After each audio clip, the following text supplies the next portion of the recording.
बिस्मिल्लाहिर्रहमानिर्रहीम। अस्सलाम वालेकुम। मैं हूं नाइला भट्टी और आप देख रहे हैं ताज 92 न्यूज। नजर डालते हैं आज की खबरों पर।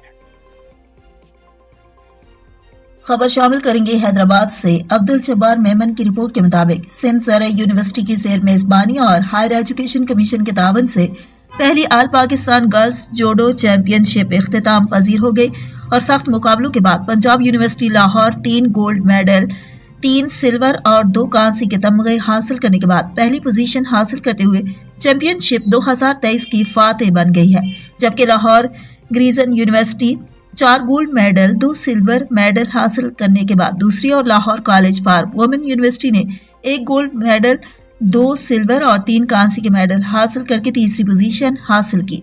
इस मौके पर वाइस चांसलर डॉक्टर फतेह मरी ने तीनों जामियात की कैप्टन्स में ट्रॉफी और मेडल्स तकसीम किए।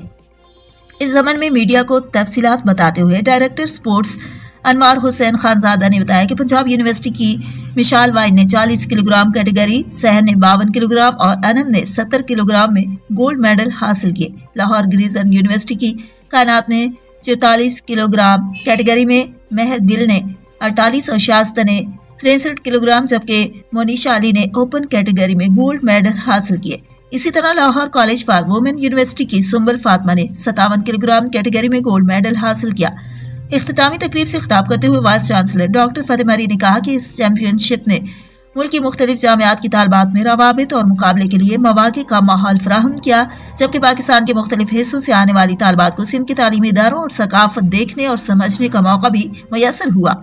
उन्होंने कहा कि सिंध ज़राई यूनिवर्सिटी मुस्तकबिल में लड़कियों के लिए खेलों के मज़ीद मुकाबले शुरू करेगी, जबकि सिंध ज़राई यूनिवर्सिटी की क़यादत में सिंध की मुख्तलिफ जामियात की तालबात दूसरे सूबों में जा सकेंगी। उन्होंने कहा कि HEC इस ज़मन में भरपूर मावनत कर रही है। दूसरी जानब मुख्तलिफ जामियात से आने वाली तालबात और मुंतज़मीन ने सिंध ज़राई यूनिवर्सिटी की जानिब से इंतज़ामात और खिदमात को खूब सराहा।